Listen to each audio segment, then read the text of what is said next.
The new Nintendo 3DS XL is here, retails for $199, and we've spent some time with it. So now let's take a closer look and see what makes this difference and if this is really worth picking up to purchase right now. So let's check out the new Nintendo 3DS XL.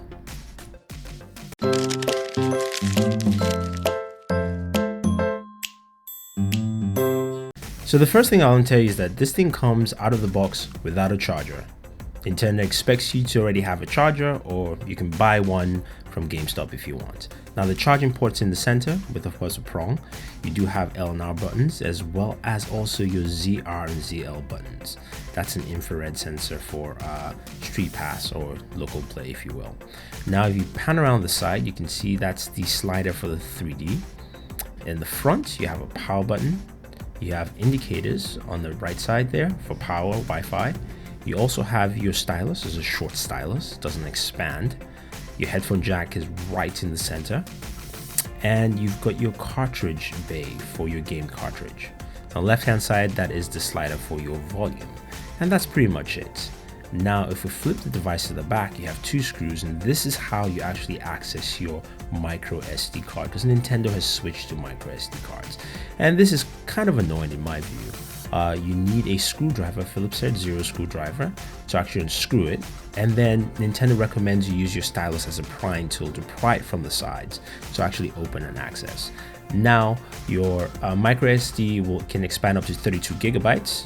It comes with 4. You can replace that, and the battery is a 1560 milliamp battery, which hopefully can be replaceable in the future. Then once you put it in, you do have to just line it up and screw it back in. Now it's not that hard, but the problem is that this is more cumbersome than literally having a bay on the side where you can actually slide in the micro SD slot or a SD card as we had with previous models. So that's one design change I didn't like, and of course you can see I've already scratched it up, and you can definitely have some aesthetic damage to your device if you're not careful with it. So that's something that I think Nintendo needs to revise when making handhelds in the future. But looking at the front of the device, or at least the top cover, we do have two 3D cameras. Of course, it's a Nintendo 3DS. Opening it up, we have two touchscreens, 4.8 and 4.18 at the bottom. Sorry, the bottom screen is touchscreen, the top screen is not. Now, of course, you've got your analog stick, your D-pad, and your analog stick there on the left-hand side. You've got, of course, your home button in the center. You've got X, Y, A, B on the right, start and select. And if you move up there, that is the new second analog stick, or Nintendo likes to call it a C-stick. This allows for navigation in 3D games and things like that, so it works well, and you can also use it to navigate around the screen. Now, I would show you some gameplay, but of course I don't want Nintendo to flag me here for having gameplay on. But in terms of gameplay use, using the analog stick is comfortable and easy to use. The wider grip of the 3DS XL I really do like compared to the regular 3DS, because it's just easier to navigate and play games. It's playing, the latest new Zelda. It's much easier to jump in and access and do different things you choose within the game. So that is something that's nice, and I think they've done a good job. The menu still looks the same. There's not a lot of changes there in the menu system. So if you're familiar with the 3DS menu, you have things like a 3DS camera. You've got the Miiville. You've also got different aspects to it, but those things are still the same. Now, this is supposed to have a faster processor, according to Nintendo, and better 3D, which actually, I can't show you in the video, but it actually is much better. The 3D slider, you can see, gives you more depth. It feels like you're jumping into the screen. Now, talking a bit more about that second analog stick. Again, like I said, I can't show you gameplay of it in use. I'd like the idea of the addition of the second analog stick. It allows for better camera controls in a lot of games. My problem is that I wish it was a regular analog stick or the analog pad like we had, compared to just an analog knob is what we have here. But still, it is functional and does work well. A couple of the things that you can do that are new with this device also is the addition of amiibos. You actually have NFC built into the device, and if you go to the top left hand corner of your bottom screen where you have options to change themes, you can also change your brightness. It's kind of like quick settings. You can also turn on NFC, and you can go to amiibo settings. This is where you actually set up your amiibos, those little action figurines that you can actually use to download game content from Nintendo. And all you have to do is when you get in there, you have options to register, delete, or reset. So I'm going to register an amiibo, and I have Mario there. I'm going to place Mario on top of the bottom screen, and it says successfully a red amiibo. Take him off, send him up to the side, and then we have to register the owner of the amiibo, because you can have multiple owners if you choose. So I'm going to select an owner here. I haven't created a me on this yet. I just didn't choose to, so I'm going to use guest A, probably. Oh, let's see what else we have here. That's it. So I'm going to do guest A. And I'm going to have a nickname for my amiibo, and I'm just going to call him Mario.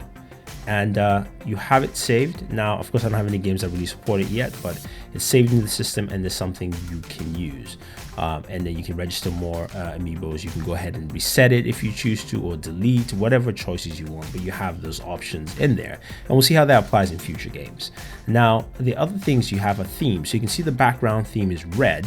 And you have a theme setting where you can go in there and change the theme. So I have it red now. I can go into the theme store and download more themes. Now, connecting to the store again has some of the slowdowns. We can go through the different themes based on games, characters, packs, and I'm going to go to all themes. Now, this will take actually a little bit longer, so I'm going to cut through.